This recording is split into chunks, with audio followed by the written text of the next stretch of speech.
नमस्कार दोस्तों, आज की इस वीडियो में हम बात करने वाले हैं कि लकवा के मरीज यानी पैरालिसिस पेशेंट के अंदर ड्रास्टिक इम्प्रूवमेंट यानी शानदार चेंजेस, शानदार उनके अंदर बदलाव कैसे ला सकते हैं। खास तौर पर बात करें तो इस सर्दी में मैं बात क्यों कर रहा हूँ सर्दी की, या ये क्यों कह रहा हूँ खास तौर पर इस सर्दी में, क्योंकि जैसे ही सर्दियों का मौसम आता है हम सबको तो बहुत पसंद आता ही आता है, क्योंकि इसमें आप कुछ भी खाओ, कभी भी खाओ, इजीली डाइजेस्ट हो जाता है। इसीलिए ये वक्त एक पैरालिसिस पेशेंट के अंदर इंप्रूवमेंट लाने के लिए गोल्डन पीरियड से कम नहीं होता। इसके लिए हमें करना क्या है, कैसे करना है, ये समझना पड़ेगा।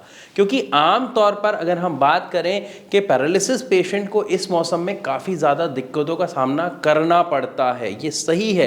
लेकिन अगर कुछ जो चीज़ें मैं बता रहा हूँ आप उनको अपना लेते हैं तो पैरालिसिस पेशेंट को दिक्कतों का सामना नहीं, बल्कि ये समय उनके लिए एक वरदान जैसा बन जाता है। सिर्फ आपको एक सही गाइडेंस चाहिए, जो मैं आज आपको इस वीडियो के माध्यम से देने आया हूँ। नमस्कार, मैं स्वागत करता हूँ आपका भारत होम्योपैथी के चैनल में, जहां पर हम डिटेल से आज बात करेंगे कि किस तरीके से इस सर्दी हम एक ड्रास्टिक इंप्रूवमेंट, एक ड्रास्टिक चेंज अपने पेशेंट के अंदर ला सकते हैं। तो सबसे पहले बात कर लेते हैं कि सर्दियों के आते ही जो समस्या आती है एक पैरालिसिस पेशेंट को, वो आती है कि उनकी बॉडी में स्टिफनेस बढ़ जाती है। ठंड होती है, ठंड की वजह से नसें अकड़ती हैं, उस अकड़न की वजह से ऐंठन आ जाती है, जिसकी वजह से उनके हाथ पैरों में काफ़ी दर्द उन्हें महसूस होता है और खासी दिक्कतों का सामना उन्हें करना पड़ता है।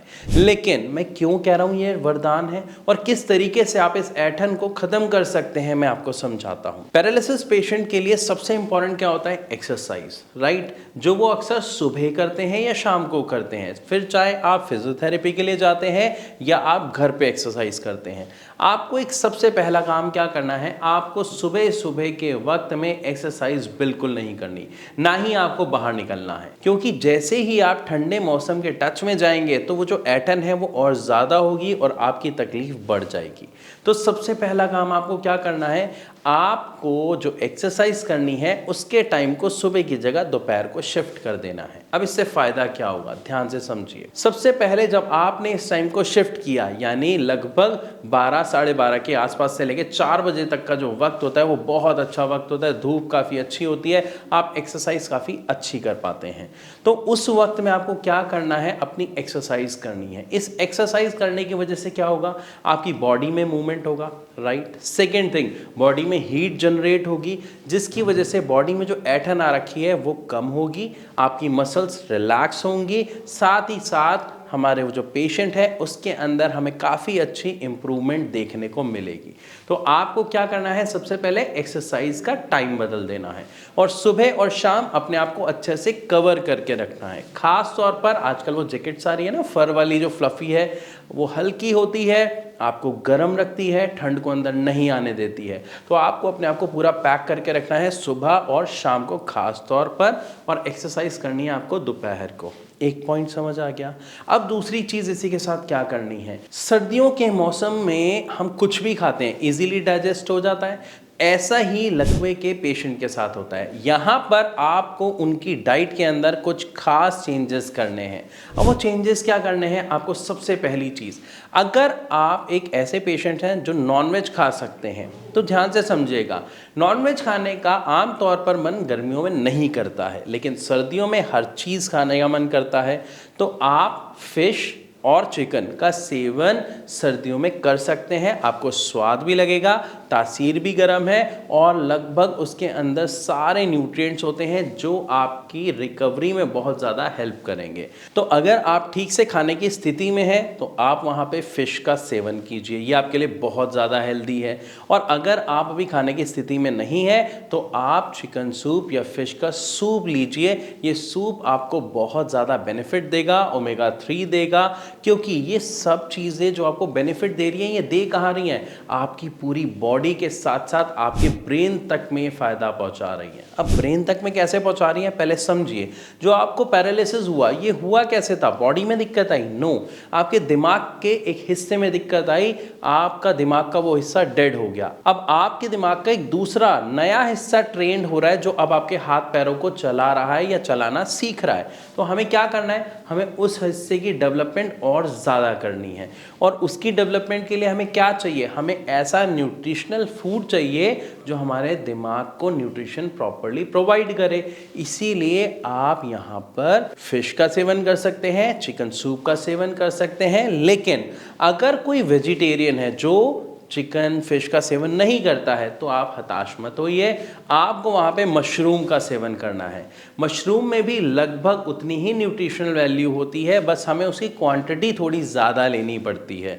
तो आप मशरूम का सेवन कीजिए, और अगर आप खाने की स्थिति में नहीं हैं तो आप मशरूम के सूप का सेवन कीजिए। इससे आपको जो न्यूट्रिशनल वैल्यू है वो काफ़ी अच्छी देखने को मिलेगी। इसी के साथ साथ आप अपनी डाइट में ऐड कीजिए अखरोट चाहे आप भिगो के खाइए या आप नेचुरल वैसे ही खाइए।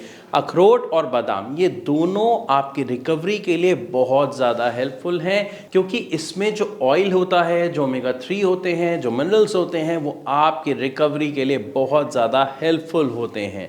साथ ही साथ आपकी ब्रेन की डेवलपमेंट में बहुत ज़्यादा हेल्पफुल होते हैं। और इसी के साथ साथ आपको एक चीज़ का सेवन और बढ़ा देना है अपनी डाइट में, वो है दूध का सेवन, खास तौर पर हल्दी डाल के, लेकिन सूखी हुई हल्दी नहीं, क्योंकि उसमें काफ़ी केमिकल्स वगैरह मिले हुए आते हैं। तो आपको क्या करना है, सर्दी के मौसम में आराम से आपको बाजार में आपको आराम से जो धनिया नींबू वाले होते हैं उनके पास कच्ची हल्दी मिल जाती है, जो अदरक जैसी दिखती है, लगभग ऑरेंज से कलर की होती है। आपको उस कच्ची हल्दी को अदरक की तरह ग्रेट करके दूध में डालना है, बॉईल करना है, और उसके बाद उस दूध का सेवन करना है। अब इस दूध के सेवन से क्या है, आपकी बॉडी में एक तो हीट जनरेट होगी, क्योंकि इसकी तासीर गर्म होती है।